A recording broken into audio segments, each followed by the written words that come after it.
Hare Krishna, the class will start in next 5 minutes. Maharaj is coming, so we'll wait for Maharaj, please. Hare Krishna.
Hare Krishna Maharaj, my humble obeisances. Nice to see you, Maharaj. Hare Krishna. Hare Krishna Maharaj, nice to see you. Nice to see you again. Thank you for coming to our platform. My please, pleasure. we can. I'm happy. Yeah. It's always a pleasure to have Your Holiness around. Thank you. We can start, please, when you are ready. Okay. I thought we should wait a couple more minutes. Okay. I suppose everyone is going by the time. The time, yes, exactly. Yeah, you have an interesting background. That's Krishna on your shoulder.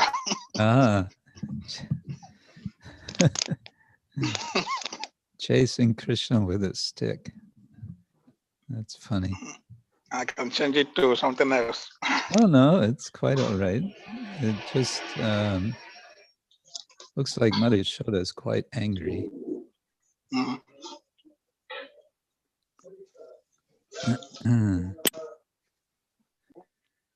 And seems like we have some devotees from Europe joining us. Yeah, that's good. For everybody, worldwide.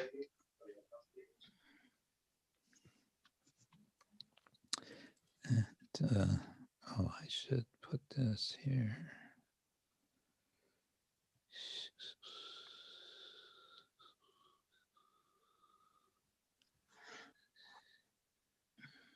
Okay.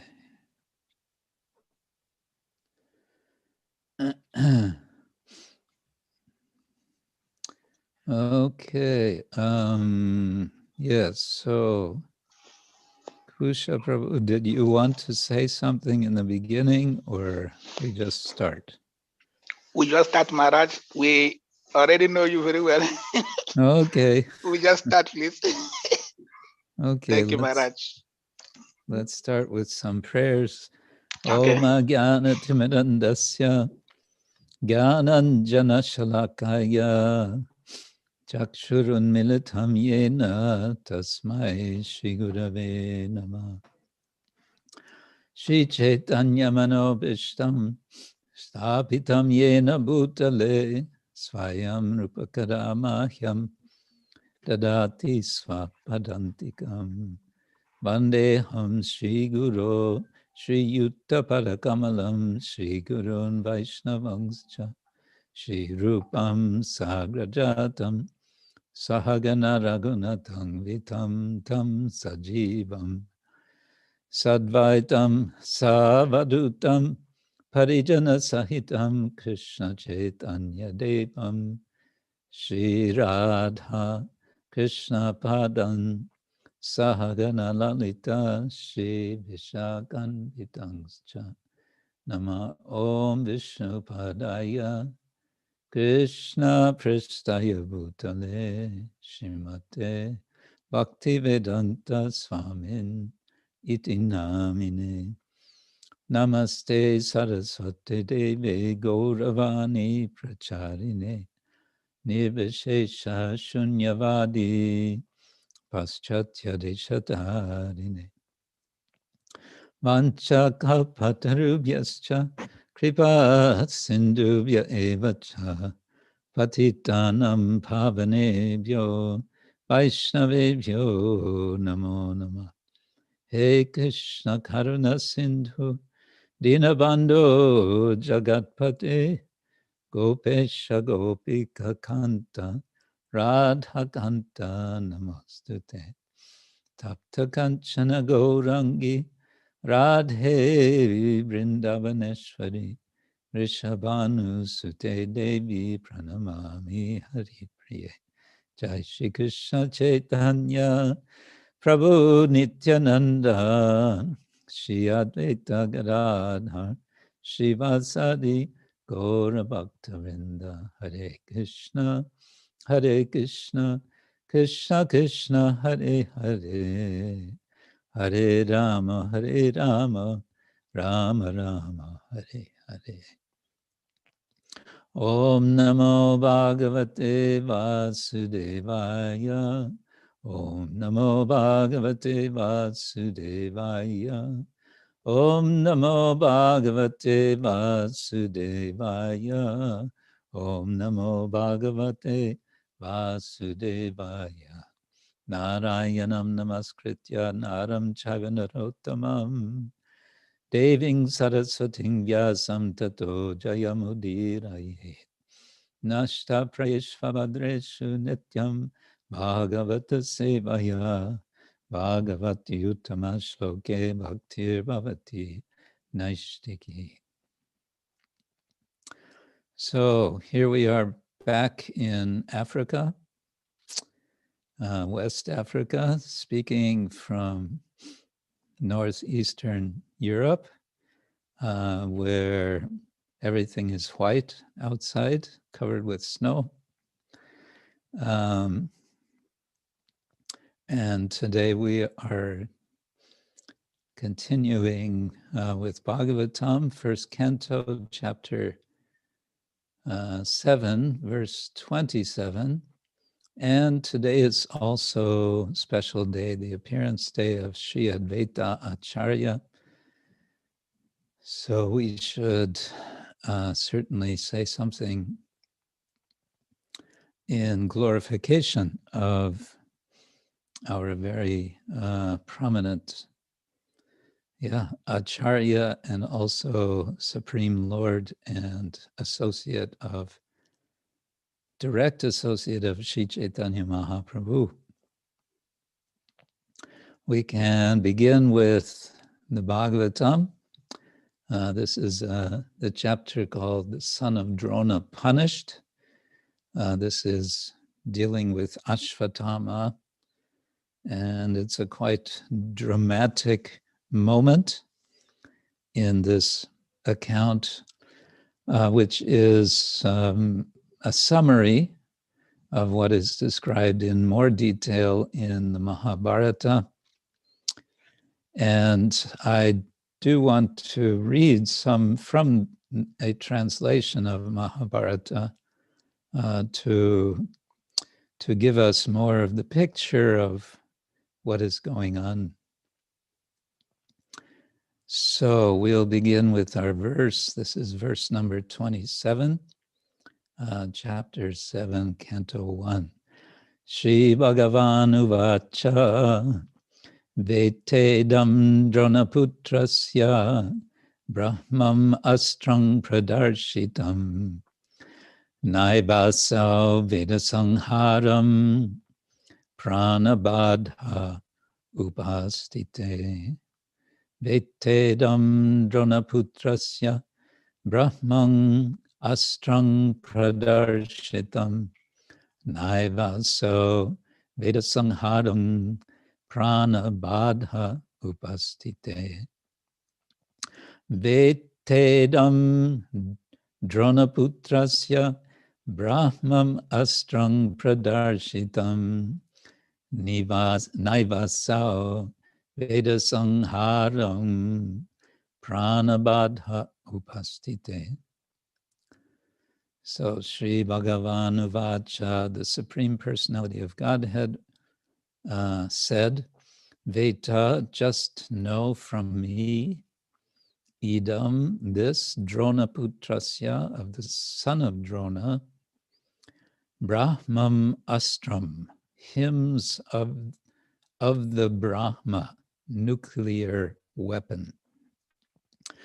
Pradarshitam, exhibited, not, eva, even, asau, he, Veda, know it, Sangharam, retraction, pranabadhe, extinction of life, upastite, being imminent. Translation and purport by His Divine Grace, A.C. Bhaktivedanta Swami, Srila Prabhupada Ki Jai. Translation. The Supreme Personality of Godhead said, know from me that this is the act of the son of Drona. He has thrown the hymns of nuclear energy, Brahmastra, and he does not know how to retract the glare. He has helplessly done this, being afraid of imminent death. This is Lord Krishna speaking to Arjuna, who has just addressed the Lord because he is confronted now with this terrible weapon that has been launched by Ashvatthama. Let's read the purport. The Brahmastra is similar to the modern nuclear weapon manipulated by atomic energy. The atomic energy works wholly on total combustibility. And so the Brahmastra also acts. It creates an intolerable heat similar to atomic radiation. But the difference is that the atomic bomb is a gross type of nuclear weapon, whereas the Brahmastra is a subtle type of weapon produced by chanting hymns. It is a different science. And in the days gone by, such science was cultivated in the land of Bharatavarsha. The subtle science of chanting hymns is also material, and that phrase is in italics. But it has yet to be known by the modern material scientists. Subtle material science is not spiritual, but it has a direct relationship with the spiritual method, which is still subtler. A chanter of hymns knew how to apply the weapon as well as how to retract it. That was perfect knowledge. But the son of Drona Acharya, who made use of this subtle science, did not know how to retract. He applied it, being afraid of his imminent death, and thus the practice was not only improper, but also irreligious. As the son of a Brahmana, he should not have made so many mistakes, and for such gross negligence of duty, he was to be punished by the Lord himself. Mukam karati vachalam pangum langayate girim yat kripa tamaham vande Shri Gurung Dinataranam. The son of Drona. Drona, of course, is the great and very powerful Brahmana teacher of the use of weapons. He was teaching the Pandavas, and he was also teaching the Kauravas. They were all together as teenagers, no doubt already as young teenagers beginning their training. And Ashwatthama, being one of, or being the son of Drona, would have also been present. He would have known, he would have been associating with the Kauravas and the Pandavas, yes, since childhood. So he would have known them all. At one point, it's mentioned that Drona, being very pleased with Arjuna, this is mentioned in the Mahabharata, being very pleased with Arjuna, bestowed upon him a special weapon called the Brahmashiras. Now, this Brahmashira or Shiras, is it the same as the Brahma Astra? This is not entirely clear. There seems to be some overlap of reference, but it's possible that there are two different weapons. Presumably, both were very powerful. In any case, when Ashwatthama saw his father giving this weapon to Arjuna, he became very upset. And he was not hiding his disturbance. He expressed his unhappiness to his father, Drona, in such a way that Drona felt impelled, he felt somehow forced, perhaps, to also give the weapon to his son. It seems that in giving the weapon to his son, he did not give him the full instruction about use of the weapon. That's not explained so clearly, but from what is mentioned here, it seems that he was ignorant. In a sense, he knew only half the use of the weapon, because proper use would be to know how not only to launch the weapon, but how to retract the weapon. This would have been part of a Kshatriya's duty, presumably, because the weapon needed to be controlled in all respects, especially such a weapon. In any case, he has launched the weapon, and now the trouble begins. The trouble continues, actually, because we know there's been big trouble just before this, and that is why Arjuna has come after Ashwatthama. According to the Mahabharata, initially Bhima goes after Ashwatthama, and then Krishna and Arjuna together go after Bhima.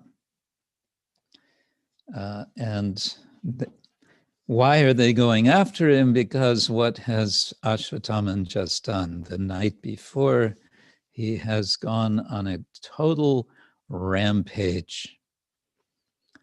The rampage of Ashwatthama has to do with It has to do with Ashwatthama's anger, of course. He was enraged by the fact that that Duryodhana was lying about to die, and that he had been mortally wounded by Bhima in such a way that was not according to Kshatriya regulations. He had pummeled him. He had pounded on his thigh, in other words, below the waist, and this was strictly forbidden. He was enraged by this, and combined with that, Ashwatthama was enraged at how his own father had been killed.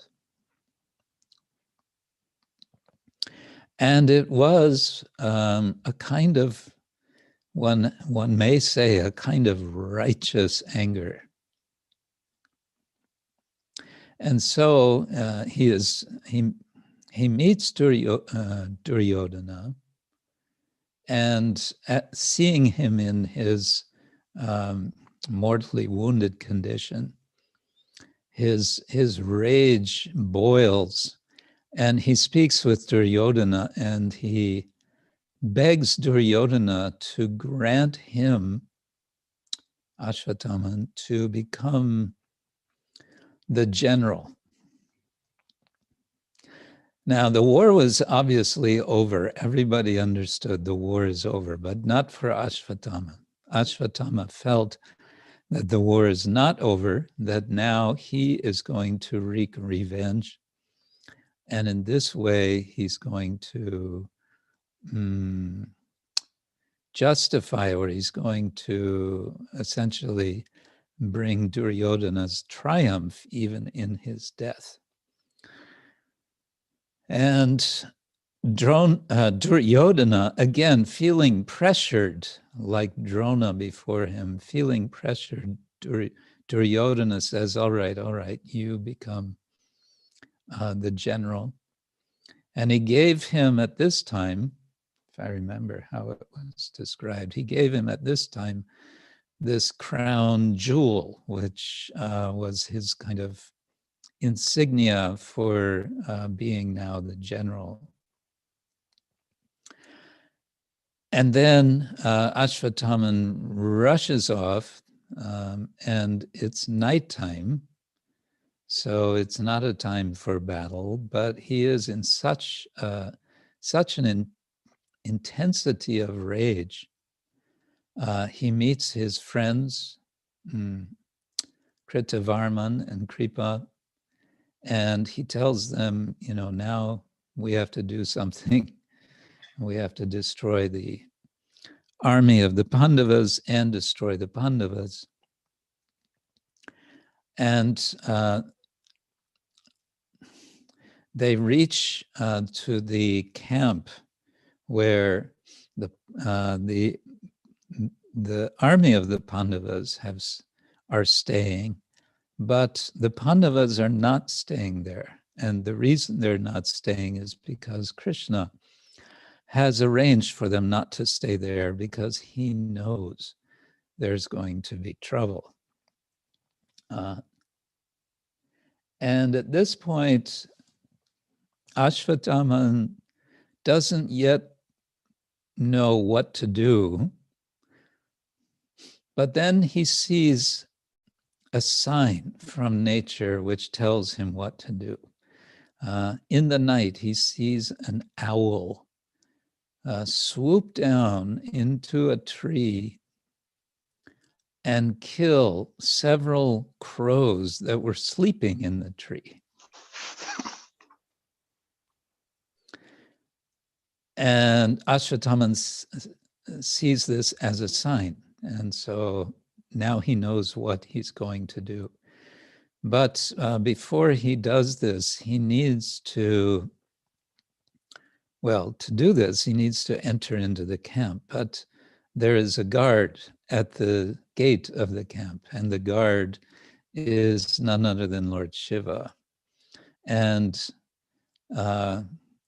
Ashvatthama worships Lord Shiva in such a way as to please him and infuse him, Ashvatthama, with the power of Lord Shiva.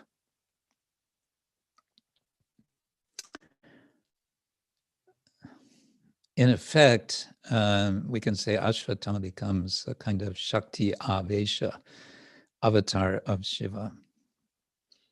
But it's explained earlier in the Mahabharata, in the Adi Parvan. We're speaking now from Soptika Parvan, which is the 10th of the Parvans. In the first, the Adi Parvan, it's mentioned that Ashvatthama is constituted of 3 parts of Shiva. These 3 parts are Yama, Kama, and Krodha. These 3 aspects of Shiva combine into Ashvatthama. In this state, he enters into the camp, and there he does his dastardly deed of murdering one after another, beginning with Drishtadyumna, who had killed his father, and then the Pandavas, the sons of the Pandavas. I don't believe they are named. Chopping off their heads in their sleep. So it is a very horrible scene. And after this, the next morning, of course, the truth comes out, and the news is sent to Draupadi, and Bhima finds out. So I want to read now a passage from the Mahabharata. This is again from, this is, Mahabharata. It's in a portion of the, is it part of the, I think it's after the Soptika Parvan. Yeah, the Soptika Parvan, and then comes the Aishika Parvan. Okay, so if you'll allow me to read. This is a translation. It's a quite recent translation from Vivek Dev Roy, who has translated the unabridged, what's called critical edition of the Mahabharata, which was prepared early part of the 20th century by a team of scholars. I met Vivek Dev Roy this last year in Delhi, and he took a copy of my book on cows and gave a very nice endorsement of it. Okay, he says, Bhimasena, the great archer, was traveling fast. So now Bhima is going after Ashvatthama. O bull among the Bharata lineage, however, in a short while, those tigers among men caught up with him. Kaunteya, and here this refers to Bhima, blazed in anger, and he rushed toward the enemy. Though those Maharatas caught up with him, they could not restrain him. While those handsome and firm archers looked on, using his extremely fast and tawny steeds or horses, he headed toward the banks of the Bhagirathi, the Ganga. He had heard that Drona's great-souled son, the slayer of his sons, would be there. So Ashvatthama is referred to as great-souled here. Mahatman, presumably. He saw the cheerful, illustrious, and great-souled Krishna Dvaipayana Vyasa there, seated with rishis. He also saw Drona's son seated near them with dust covering the tips of his hair. So in other words, Drona is trying to sort of hide amongst some sadhus who are listening to Vyasadeva as he's presumably reciting some shastra. The perpetrator of evil deeds was covered in clarified butter and was dressed in a garment made of kusha grass. Kaunteya grasped his bow and an arrow and rushed toward him. The mighty armed Bhimasen exclaimed, "Wait, wait." Drona's son saw the one with the terrible bow dashing toward him with a bow and an arrow. He saw his two brothers and Janardana, Krishna, stationed behind him. He, that is Ashvatthama, was distressed and thought that he had met his end. However, since his soul was never distressed, he thought of the divine and supreme weapon. Drona's son grasped a reed, that is like a straw, a piece of maybe kusha grass, in his left hand and invoked that celestial weapon on it. In the presence of those brave ones, who also possessed divine weapons, the intolerant one released it, uttering the terrible words, quote, "to bring an end to the Pandavas," unquote. O tiger among kings, for the sake of confounding all the worlds, Drona's powerful son spoke these words and released that weapon. A fire was generated in that reed, and it seemed to consume the three worlds like Yama at the end of time.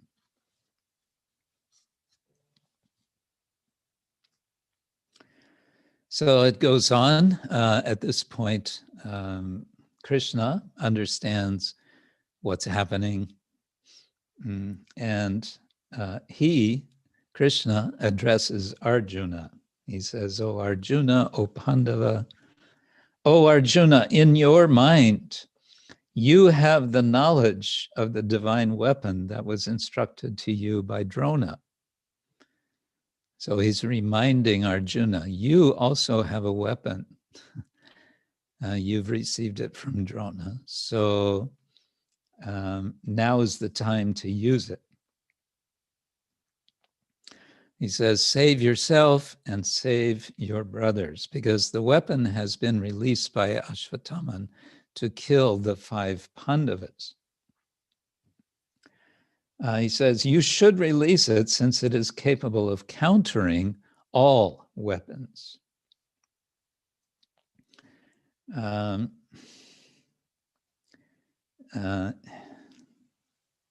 then it describes how Arjuna prepared himself for this. He bowed to the gods and all his preceptors, meditating and pronouncing auspicious words. He released that weapon so as to pacify the other weapon. The Bhagavatam version I just read is that Arjuna circumambulates Krishna. Here it says he bowed to all the gods. That weapon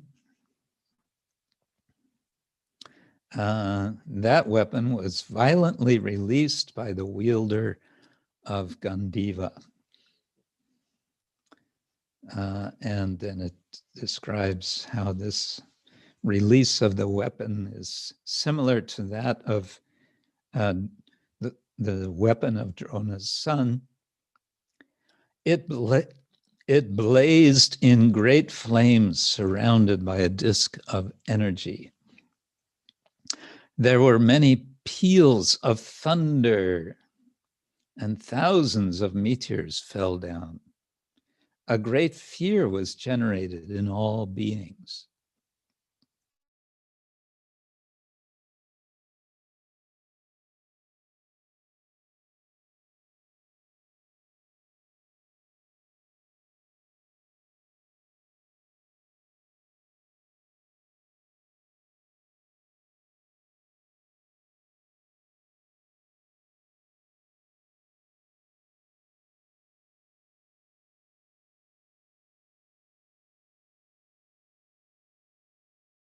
Sought to pacify the two brave ones, Bharadvaja's descendant and Dhananjaya.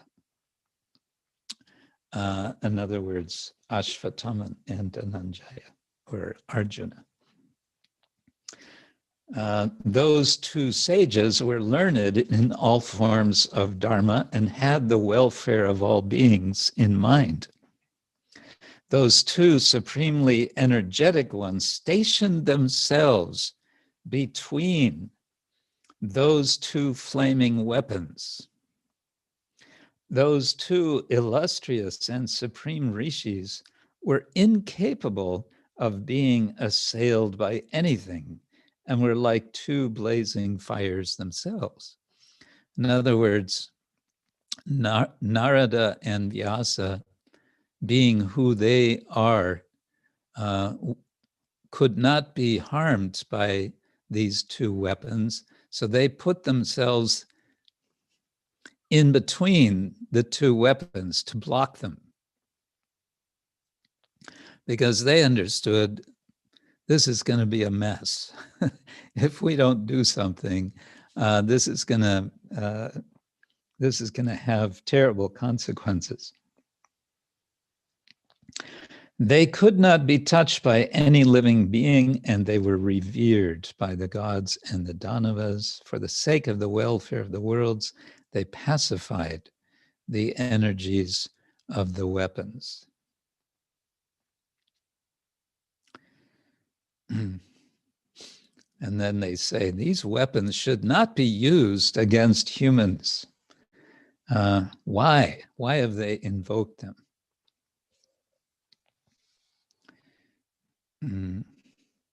Then it says, Dhananjaya, that is Arjuna, quickly withdrew his divine weapon. As we know, Arjuna knows how to do this. He knows how to withdraw his weapon. And when he sees Narada and Vyasa, he feels perhaps a kind of embarrassment that, whoa, I've gone overboard sending out this weapon. Although Krishna had ordered him to send it, he withdraws it at this point.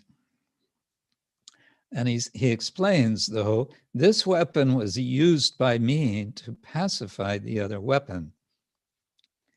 Once I withdrew this supreme weapon, once I withdraw this weapon, all of us will be destroyed. It is certain that Drona's son, the perpetrator of wicked deeds, will consume us with the energy of his weapon. And then Arjuna requests Narada and Vyasa to do something so that the weapon will not destroy them, the Pandavas. Please think of some means so that we and all the worlds are saved, he says.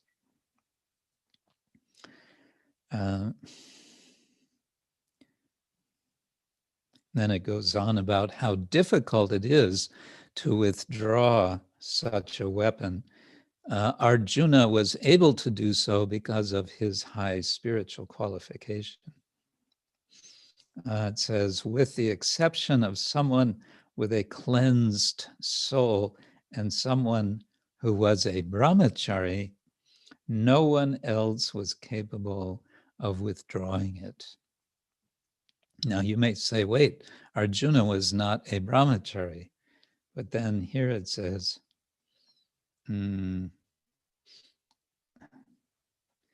Arjuna had followed the vows of a brahmachari.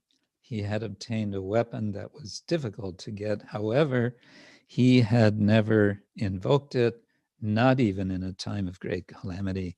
Pandava followed the vows of truth. He was brave and a brahmachari. He was obedient to his superiors.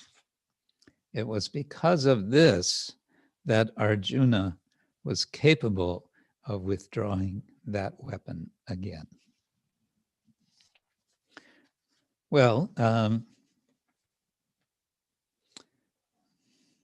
Ashwatthama is not capable of withdrawing his weapon, nor, it seems, does he want to withdraw it. However, and here's where there's what seems to be a bit of departure between the version of Mahabharata and the Bhagavata version. In the Mahabharata, it's said that because Arjuna had requested Narada and Vyasa to do something so that he and the Pandavas and the rest of the world would not be destroyed. So they requested Ashwatthama to divert his weapon. The weapon couldn't be withdrawn, but it could be diverted.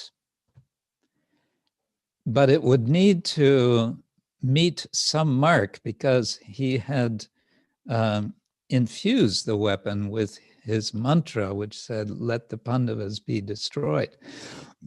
And so instead of destroying the five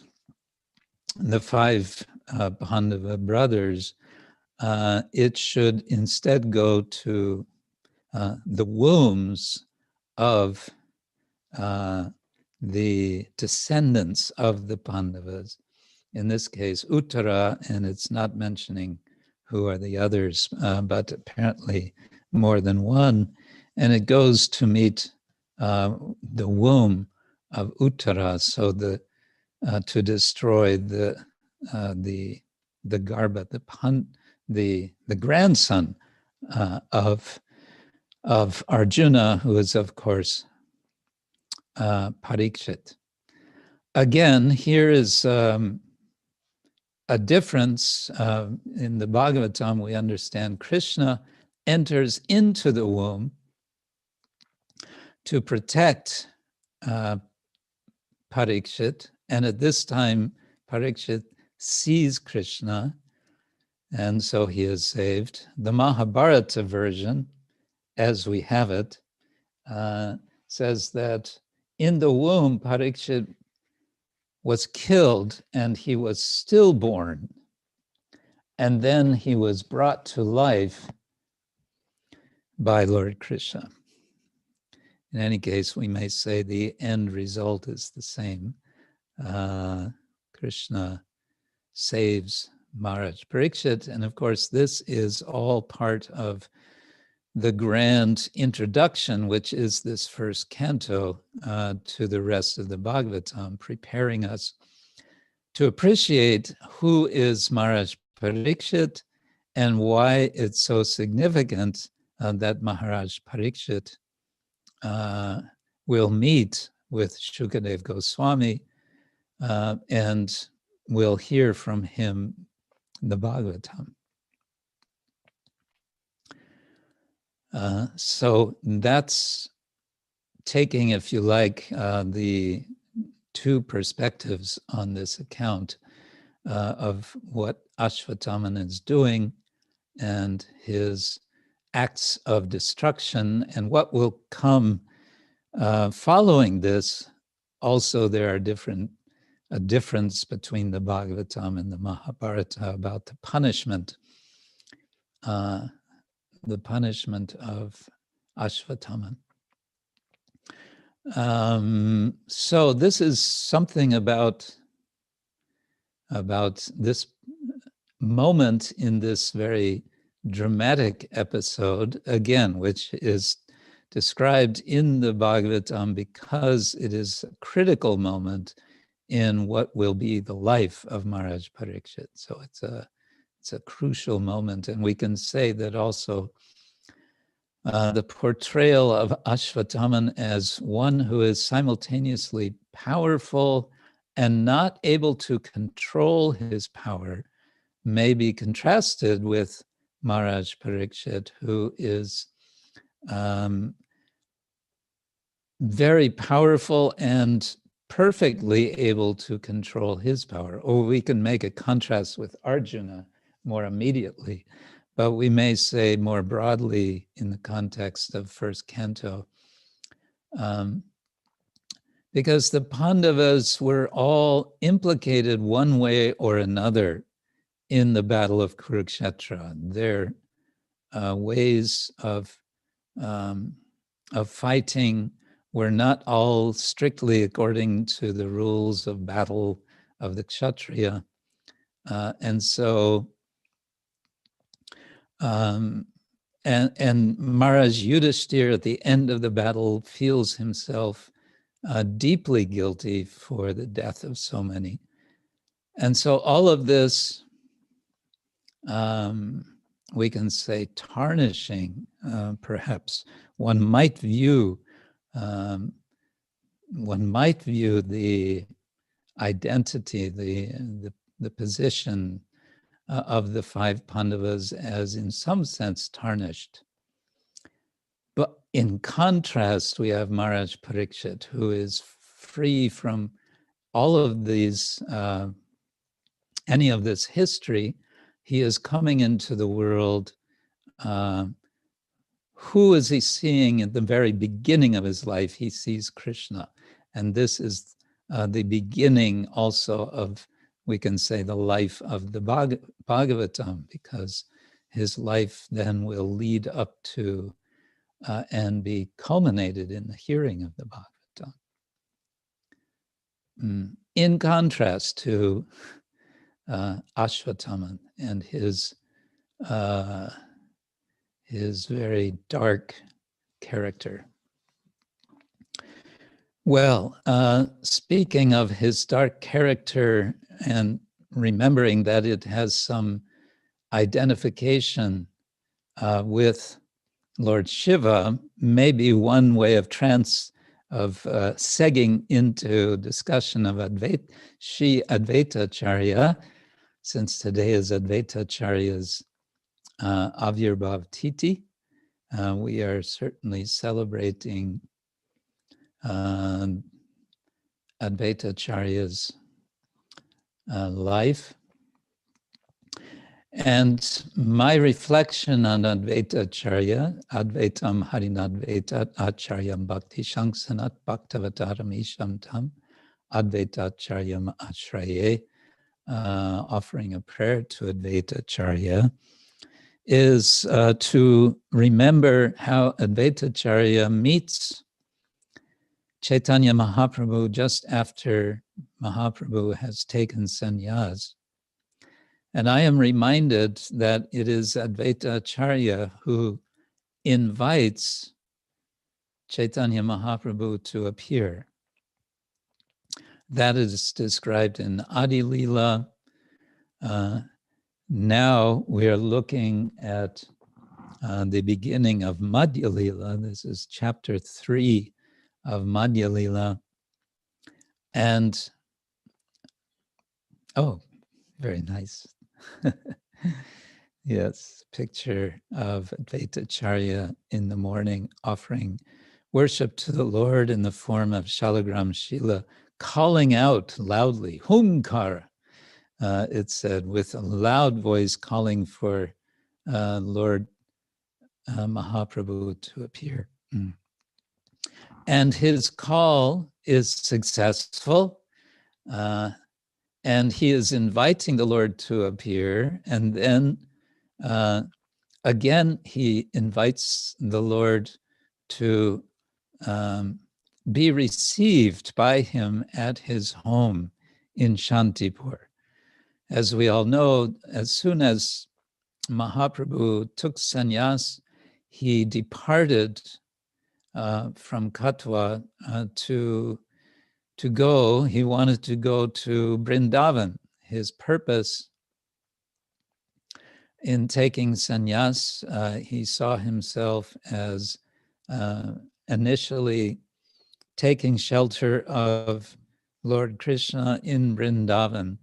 And so with Nityananda Prabhu and others, he heads for Vrindavan, but alas, after 3 days of traveling in Radhadesh, in that area of Bengal where the Ganga does not flow, as it is called, he finds himself, they find themselves on the bank of the Ganga, not so far from Navadip, toward the south, but on the western bank, because here the Ganga runs north and south, on the western bank. And who do they see coming toward them in a boat? Advaitacharya. And initially, Mahaprabhu is thinking, oh, Advaitacharya, you have come all this way to the Yamuna, near to Vrindavan. This is wonderful. But after some time, it becomes clear what has happened is that Mahaprabhu has been tricked by Nityananda Prabhu. This is a transcendental trickery which has enabled all of the devotees to see Mahaprabhu again, to see them what they are concerned may be, the very last time that they see him, and in particular for his mother, for Shachi Mata, to see him for what may very well be the last time, because when one takes sannyas, that means permanent departure from the family. So now what is happening is that Advaitacharya is hosting Chaitanya Mahaprabhu at his home. And what a wonderful host he is.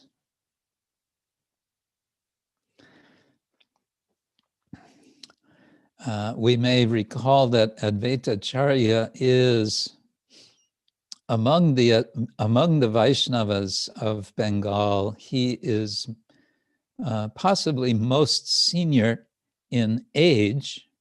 It's thought that he must have been more than 50 years older than Chaitanya Mahaprabhu. He was very senior. He was very respected by all of the Vaishnavas, and he was known as an acharya. He was the teacher of the Vaishnava community. And now he is welcoming Mahaprabhu as well as Nityananda Prabhu in his home, and he is welcoming him with a meal, with a grand meal. And so this occasion of hosting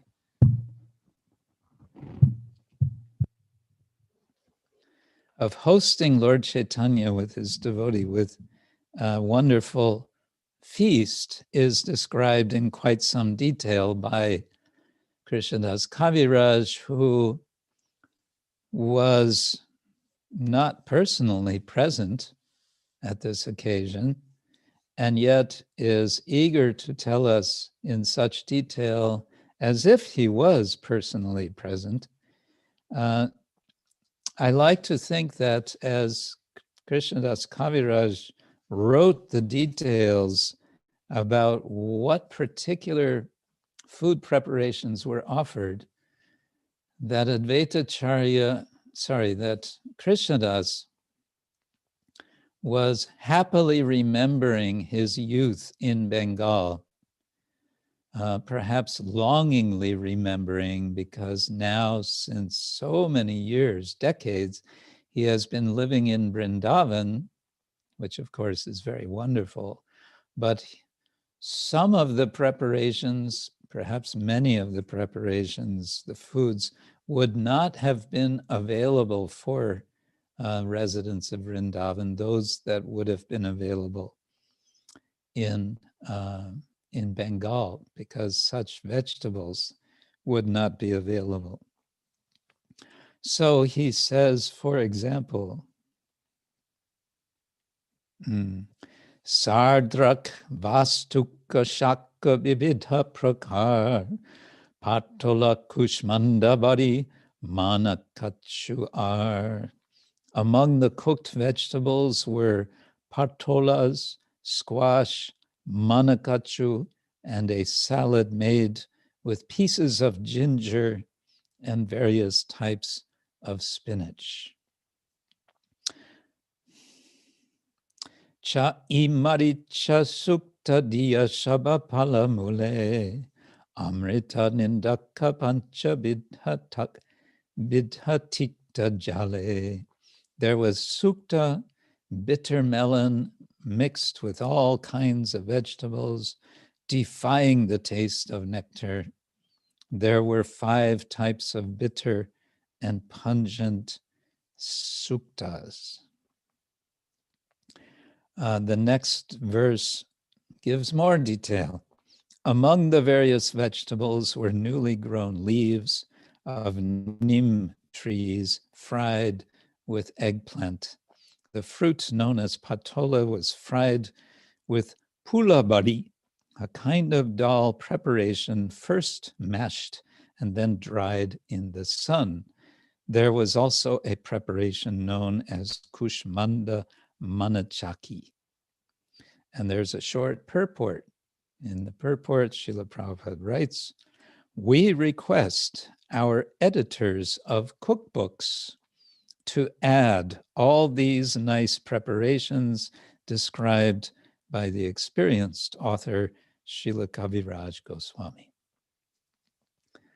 So Prabhupada made a specific request, which, the only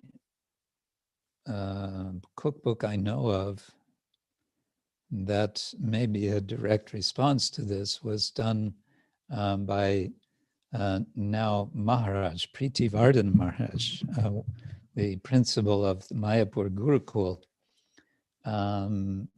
He did a lot of research and they put together a cookbook, which I don't think is very much known around ISKCON, but I believe is available from the Mayapur Gurukul, in which they give recipes for many Bengali preparations. The only difficulty being, if you're not in Bengal, you may find it a problem to get all these vegetables to cook these preparations. Well, it goes on with this description, and then we have how Chaitanya, Advaitacharya has Mahaprabhu and Nityananda Prabhu sit down to eat. Mahaprabhu says, "I'm a sannyasi, you can't expect me to eat all of this." Nityananda Prabhu on the other side says, "When are you going to give me something to eat? I've been starving for the last 3 days, and now you're just giving me this little bit of rice." And then starts this transcendental fight between Advaita and Nityananda. In general, though, the point I want to make for a short reflection on Advaitacharya is, and I think it's mentioned here, he is the perfect grihasta host. He is acting as a perfect grihasta, welcoming the Lord and his associates. And of course, he has welcomed the Lord by first calling the Lord to take birth. And now is finally coming the time when he can sort of fully welcome him as a grihasta in his home by feasting him in this way. And of course, he's going to also welcome the mother of Mahaprabhu, allowing her to meet her son this possibly last time. So it's a very bittersweet meeting. And it's a bittersweet meeting for all the devotees, knowing that Mahaprabhu is now going to depart. The agreement is made, however, that he will not go to Vrindavan, because that very well could have meant they would never see him again. Instead, he will go to Puri, agreeing to the request of his mother. In Puri, if we fast forward to the end of Chaitanya Charitamrita and in the end of nearing the end of Mahaprabhu's life, Mahaprabhu receives a message from Advaitacharya, and the message is that there's no more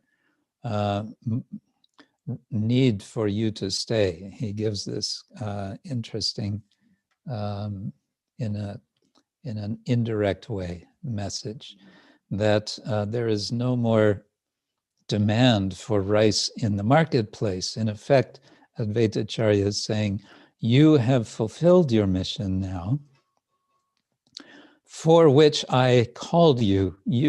I called you to do what you have done, which is to bless the world by your presence, by the process you have given of chanting the holy name, and by your teaching to chant the holy name, and by your demonstration of what is the highest mood of devotion in the person of yourself. You have fulfilled all of this, and now you can depart. So generally, we don't hear of a grihasta, a host, welcoming a person and then indicating, okay, now you can leave. But we may still say that it's not inappropriate for a host, if one is being hosted, to receive welcome and a nice meal and association at one's house. Then there may be some way that the host indicates that it will not be taken as an offense if from now you wish to leave. In other words, the host will always be concerned for the comfort of the guest, physical comfort and also mental, emotional comfort. So Advaitacharya, as Mahaprabhu was with him in Shantipur, he did insist on him to stay longer. He wanted to leave, but he said, no, you must stay at least 2 or 3 more days. And so in this way, the kirtan continued. And of course, it gave opportunity for Mother Sachi to cook for her son, for Nimai. Advaitacharya is, of course, an eternal associate of the Lord. He's identified, at least in some mysterious sense, with Lord Shiva as well as with Lord Vishnu. But we especially like to remember him in his very sweet exchanges with Chaitanya Mahaprabhu, as described in the biographies of Mahaprabhu. Shri Advaitacharya ki jai, Krantaraja Srimad Bhagavatam ki jai. So let me stop at this point. If there's some comment or question, perhaps we can continue for a bit. Thank you, Maharaj, for your wonderful class. It was so nice to have the holiness. My question is on the Brahmastra, number 1 of Aswatthama. When he learns the Brahmastra, he wants to destroy. So my question is, as a movement, ISKCON, we know that there are so many people who are disturbing Prabhupada mission. Is there any particular Brahmastra to deal with such people, to have peace? Hare Krishna.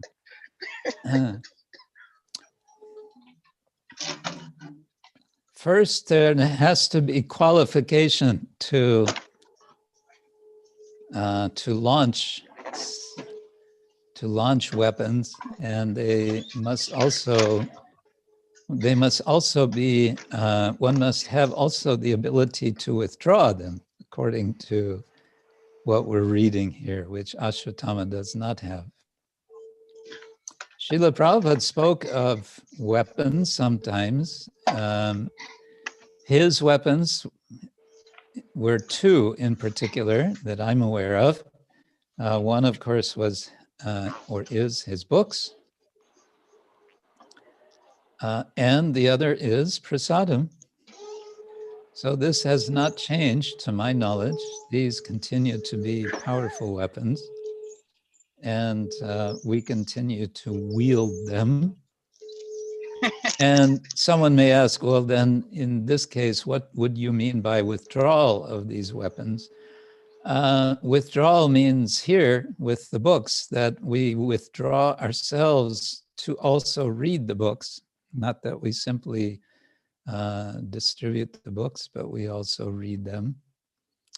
And we withdraw into our practices, our sadhana, and we withdraw into reflection for ourselves about how to practice and how to practice Krishna bhakti, how to approach the Lord, how to purify our hearts, to allow the Lord to be in our heart.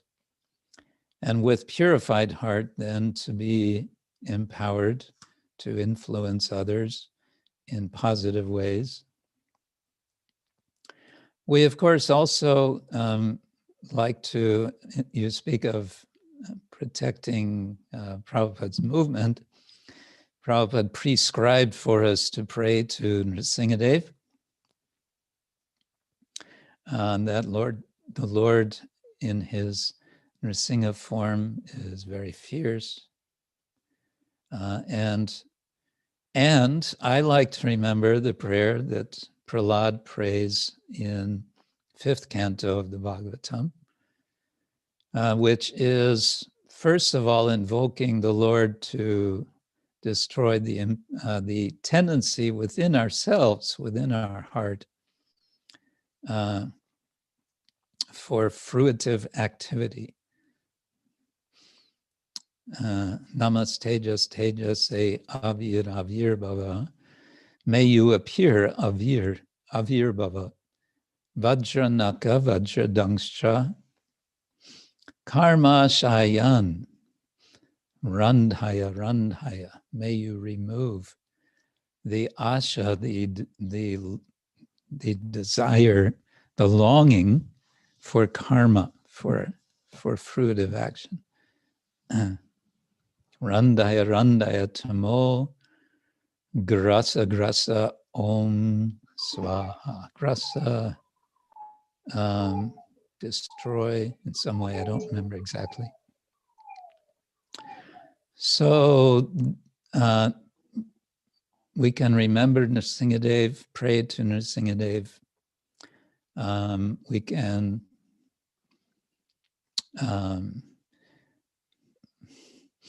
We can think how to attract people to hear Krishna Bhakti message, whether through books or through other media. Nowadays, nobody likes to read books. Who reads books, right? So finding different ways that people can hear the message. How about street theater, for example? Street theater.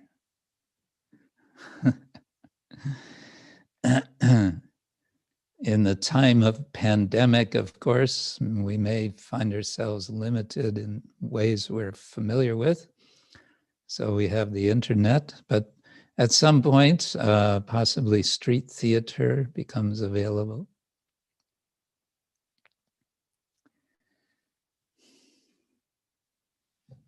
And prasadam. Everybody understands prasadam. Thank you, Maharaj.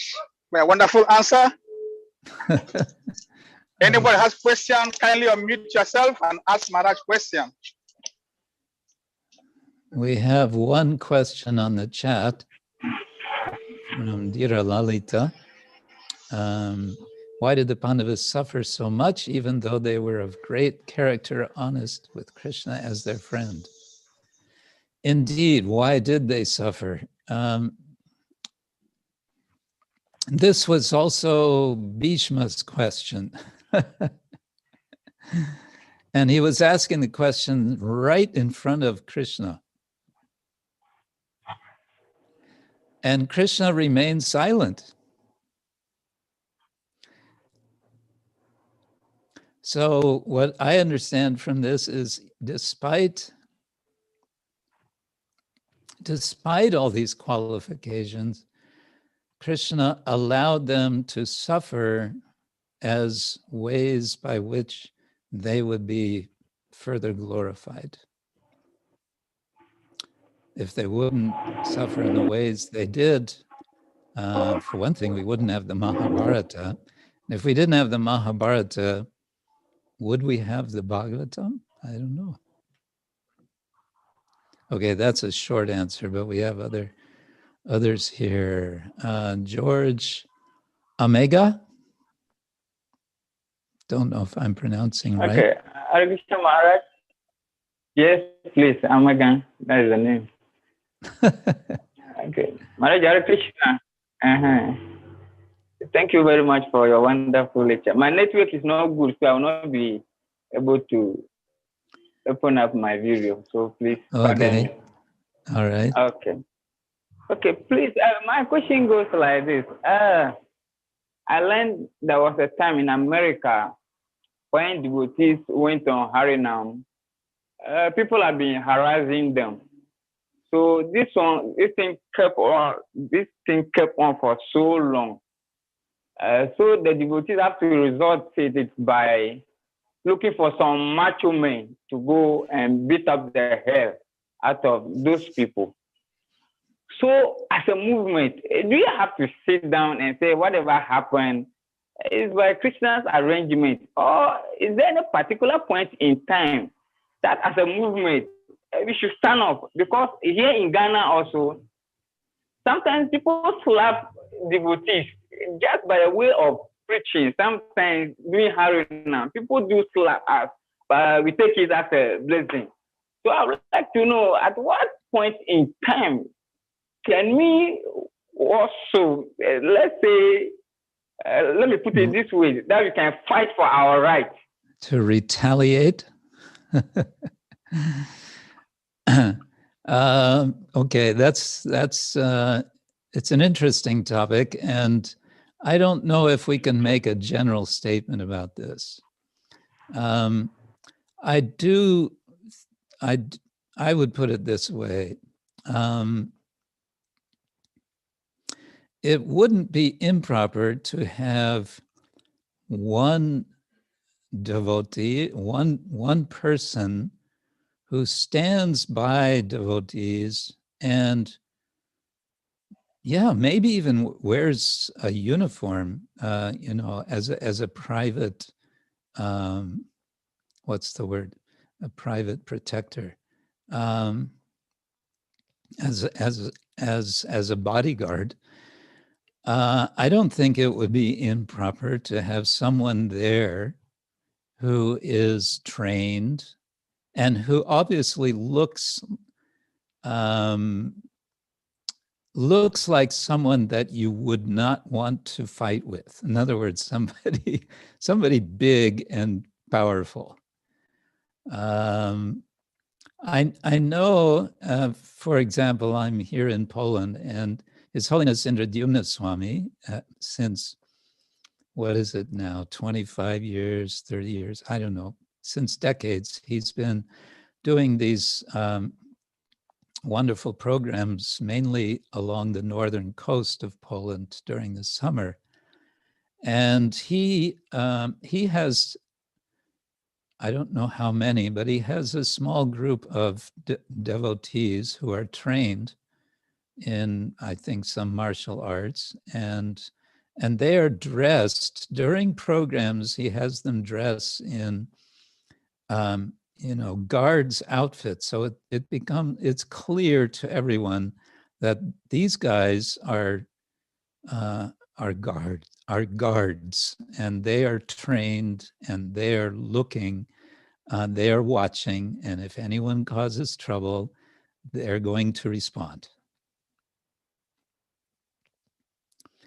So I think to have such person, I mean, it depends on so many factors, situations, but it could be appropriate to have someone where that person is not provoking anyone to make trouble. That, of course, wouldn't be wanted. But it's there and, ready. And people see, okay, they have somebody with them who could make it difficult if we make it difficult for the devotees. In particular, of course, if there are women in the kirtan group, they should be protected. And it should be understood by the public that they will be protected. And I think a lot of, I think this practice is being done by various kirtan parties around the world. Does that make sense? I'm okay. You're okay with that? Okay. Thank you very much. Yes, please. I'm All okay. right. Yeah. Okay. Hare Krishna. Sahadev Prabhu, you have your hand up. Hare Krishna Maharaj. Hare Krishna. Thank you so much. Your classes are always so wonderful, so intriguing. Thank you. You oftentimes start your class as if you wanting to know. And then as you build up, you give so many different angles to what we think we already know. Because I didn't actually think that Konteya could also be referred to Bhima. I always thought Konteya always only referred to Arjun, but of course they are all sons of Kunti. Right. So that makes sense to me. Three of them Yes. at least. Well, yeah, three of them. I mean, the three of them, yeah. Yeah. Yes. Okay. My question is, Srila Prabhupada was saying in the paper that the subtle science of chanting hymns is also material, but it has yet to be known by the modern material scientists. And I remember some time ago in a class, in school, my sociology instructor was denying the science of astrology to be a real science because it cannot be proven. Mm-hmm. Because science, according to what scientists of today imply, mean that they give you the theory and then you put the theory into application and then you get results and then you call it a science. But they cannot do that with something like metaphysics. So how do we try to prove to these material scientists that these subtle hymns, these Brahmastra weapons, are also science, are scientific. How do we do that? Thank you. If I knew how, I would tell you. First of all, this word prove is it's a problem. It's a very difficult idea, proving. In the scientific world or any other world, it's hardly used. Actually, it's used in mathematics. You can prove a mathematical theorem. Yeah, a theorem. And there are proofs within various forms of logic, and there are various forms of logic, including fuzzy logic, modal logic, and what all I don't know anything about. But the idea of proving, I think, is it's well, good luck. That's all I can say. First of all, it's a question of the sphere within which you are making a proof. And it's also a question of who it is who is open to being persuaded of something. I think more helpful than the idea of proof in general is the idea of plausibility, that something is plausible. Okay. And here I think we have a lot more space within which we can communicate, whether it's with scientists or students of science or whatever. And I think this area is where we need to develop our abilities to show plausibility. Of course, this is one of the things the Bhaktivedanta Institute has been working on for many years. There's a new, since recently, group within Bhaktivedanta Institute, now based in Gainesville, Florida, the Bhaktivedanta Institute for Higher Studies. And they just acquired beautiful property, a large house, and they have a lot of plans to do publishing and have conferences and so on. So you might want to keep in touch with them. They have a newsletter, an online newsletter, and you can see what they're doing. And you can pose your questions to them. Now, to speak about astrology not being a science, one of the ways that science is typically defined is in terms, and this is not the only way, but my little understanding of philosophy of science is whether a proposition is falsifiable or not. What does that mean? Falsifiability is the ability, in theory at least, to show that a certain hypothesis is not true. So what would a critique of astrology would be that it is not falsifiable. If you are an astrologer and you say, well, according to the way the planets are moving, we can understand that such and such will happen in the future. And then you wait for that event to happen and it doesn't happen, then the astrologer will say, well, it didn't happen because something else happened. You know, or whatever? Or why isn't it that the astrologers are not able to predict, for example, a terrible earthquake that kills so many people? So various attempts have been made to do what could be called a controlled experiment, astrological experiment. But this is not something I've delved into, so I don't know to what extent any of such efforts have been fruitful. There's a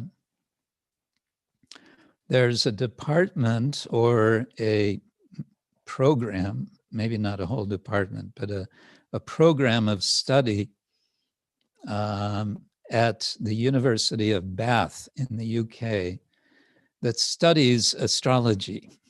But they're not studying it as their assumption is not that astrology is for real. It works. We just need to learn better how to read astrology. More, they're studying the cultural side, as I understand, the cultural side of astrology, how it is that different cultures have used astrology in their collective lives. But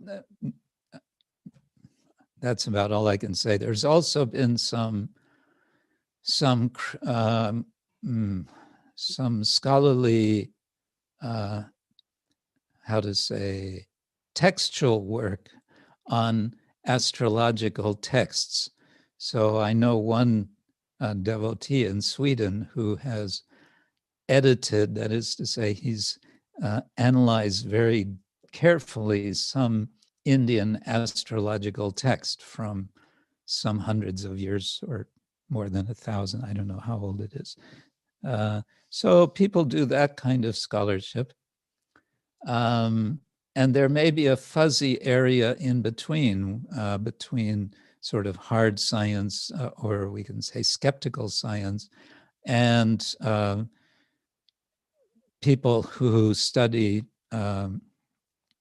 like parapsychology, who are looking to see where we may find some truth in astrological understanding. But that's all that I know.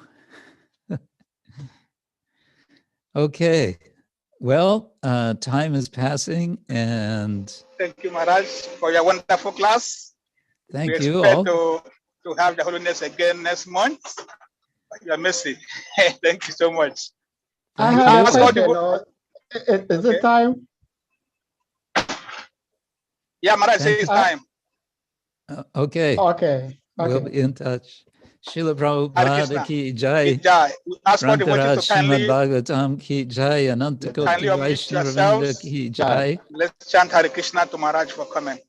Hare Hare Krishna, Hare Krishna, Hare Krishna Krishna, Hare Hare Hare. Krishna, Hare Rama, Krishna Krishna, Hare Hare, Hare Hare Rama, Rama, Hare Hare Rama, Rama, Rama Hare Rama, Rama. Hare Hare. Go.